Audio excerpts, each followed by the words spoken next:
साथियों नमस्कार। संस्कृत ज्ञान कुंज चैनल पर आप सभी का हार्दिक स्वागत और अभिनंदन है। जो लोग हमारे इस चैनल पर नए हों कृपया लाइक सब्सक्राइब और शेयर ज़रूर करें। जो लोग पुराने हैं वे लाइक सब्सक्राइब और शेयर किए ही होंगे। अब आते हैं हम अपनी खबरों पर। Big breaking news. आने वाला वक्त संविदा कर्मचारियों के लिए है खास। जो कहा था वही हुआ, बस कुछ फॉर्मेलिटी और फिर जियो होगा जारी। आपको हमने पिछले वीडियो में बताया था कि माननीय बेसिक शिक्षा मंत्री जी और आदरणीय सीएम साहब यानी योगी आदित्यनाथ जी की मुलाकात हो चुकी है और विशेष परिस्थितियों से आपको हम बताना चाहेंगे कि बेसिक से संबंधित बहुत सारे कार्यों पर चर्चा हुई है, जिसमें शिक्षा मित्र भी हैं और आपके अनुदेशक बंधु भी हैं। ये सभी जो है उस चर्चा के केंद्र बिंदु में रहे हैं। आपको हम बताना चाहेंगे कि माननीय मुख्यमंत्री श्री योगी आदित्यनाथ जी से उनके सरकारी आवास पर बेसिक शिक्षा मंत्री जी ने भेंट की है और आपको हमने पहले भी बताया था कि 19 दिसंबर को माननीय बेसिक शिक्षा मंत्री जी से मेरी वार्ता हुई थी। ये अभय सिंह देवरिया की तरफ से आया हुआ है। उन्होंने लिखा है अपनी पोस्ट में कि जैसा कि मैंने पूर्व में आप सभी को अवगत कराया था कि विगत 19 दिसंबर को माननीय बेसिक शिक्षा मंत्री जी से मेरी वार्ता हुई थी। वार्ता में माननीय मंत्री जी ने मुझे कुछ दिशा निर्देश दिए थे और मुख्यमंत्री जी से मिलकर वार्ता करने को कहे थे। माननीय बेसिक शिक्षा मंत्री जी की सोशल मीडिया साइट से ज्ञात हुआ है कि मंत्री जी माननीय मुख्यमंत्री जी से मिल चुके हैं। उम्मीद की जा रही है कि मंत्री जी इस मुलाकात में माननीय मुख्यमंत्री जी से अपने मैटर पर फाइनल वार्ता कर लिए होंगे, जैसा कि मंत्री जी विगत 19 दिसंबर को मुझसे कहे थे। अब माननीय मंत्री जी से संपर्क होने के बाद ही आगे आप सभी को अवगत कराया जाएगा। अभय सिंह, इस प्रकार की पोस्ट जो है अभय सिंह ने लिख कह रखी है और बता रखा है कि आप लोग जो है वो निश्चिंत रहिए, धैर्य के साथ अपना कार्य करते रहिए।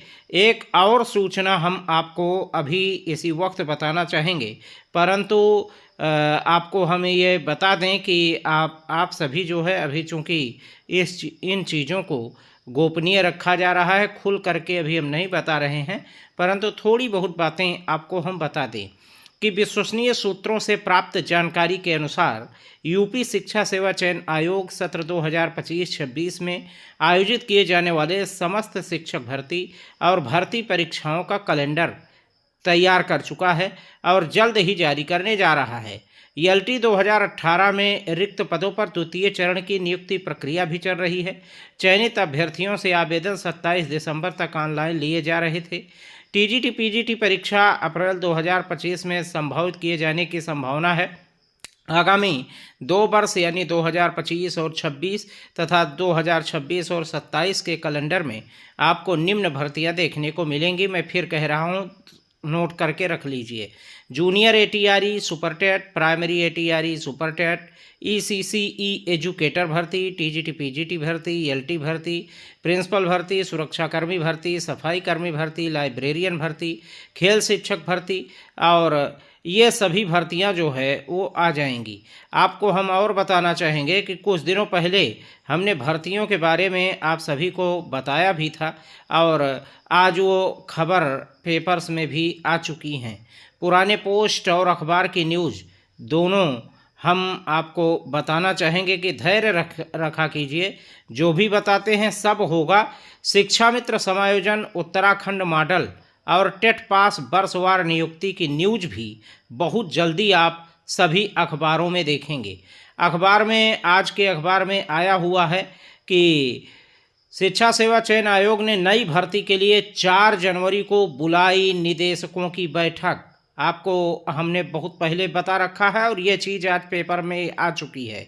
प्राथमिक से लेकर के माध्यमिक उच्च शिक्षा तक शिक्षकों की भर्ती के लिए उत्तर प्रदेश शिक्षा सेवा चयन आयोग ने 4 जनवरी को सभी निदेशकों विभागाध्यक्षों की बैठक बुला ली है। इससे पूर्व आयोग की ओर से सभी विभागाध्यक्षों को पत्र भेजकर नई भर्ती शुरू करने के लिए अधियाचन मांगे जा चुके हैं। उसी दिन आयोग के पैनल में शामिल अधिवक्ताओं की भी बैठक होगी।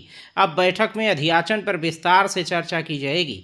शिक्षा सेवा चयन आयोग के पास परिषदीय विद्यालयों, अशासकीय सहायता प्राप्त माध्यमिक विद्यालयों, अशासकीय महाविद्यालयों, अल्पसंख्यक महाविद्यालयों, अटल आवासीय विद्यालयों में शिक्षक भर्ती का जिम्मा है। आयोग कुंभ के बाद नई भर्तियां शुरू करने के मूड में है, आपको हम बता रहे हैं। इसके साथ ही आयोग अशासकीय महाविद्यालयों में असिस्टेंट प्रोफेसर के 1017 पदों पर लंबित भर्ती के लिए फरवरी व अशासकीय विद्यालयों में टीजीटी पीजीटी के 4163 पदों पर लंबित भर्ती के लिए अप्रैल में परीक्षा कराने जा रहा है। दूसरी ओर 4 जनवरी को ही आयोग के पैनल में शामिल अधिवक्ताओं की बैठक भी बुलाई गई है। इसमें लंबित मुकदमों के निस्तारण के लिए चर्चा की जाएगी। आयोग के गठन से पूर्व उच्चतर शिक्षा आयोग और उत्तर प्रदेश माध्यमिक शिक्षा सेवा चयन बोर्ड के जो मुकदमे लंबित थे उनके निस्तारण की जिम्मेदारी भी अब शिक्षा सेवा चयन आयोग के पास है। तो ये खबर हम आपको काफ़ी समय पहले बताए थे, आज पेपर में आ गई। और एक बात और हम बता रहे हैं कि शिक्षा मित्र समायोजन उत्तराखंड मॉडल और टेट पास वर्षवार नियुक्ति, इसकी भी न्यूज़ आप सभी अखबारों में बहुत जल्दी देखने वाले हैं। बस धैर्य रखिए, संयम रखिए और अपने बच्चों के साथ, अपने परिवार वालों के साथ हिल मिल करके रहिए। और इधर ये चीज़ें जो हैं वो घटित हो रही हैं। माननीय बेसिक शिक्षा मंत्री जी ने मुलाकात भी कर ली है और ये एक प्रॉपर वे से सारी प्रक्रिया चल रही है। और आप सभी का जो आने वाला वक्त है वो बहुत ही खुशियों से भरा होगा। बस संयम रखिए, धैर्य रखिए और किसी भी प्रकार से इस संवेदनशील समय में किसी भी प्रकार से आप सरकार विरोधी गलत बयानबाजी, गलत कमेंटबाजी में ना पड़िएगा, अन्यथा की दशा में आप समझ सकते हैं क्या हो सकता है। जैसे भी और कोई न्यूज़ और कोई जानकारी हमें प्राप्त होती है, हम तुरंत आपकी सेवा में हाजिर होंगे। तब तक बने रहें हमारे साथ संस्कृत ज्ञान कुंज चैनल पर। धन्यवाद, नमस्कार, जय हिंद।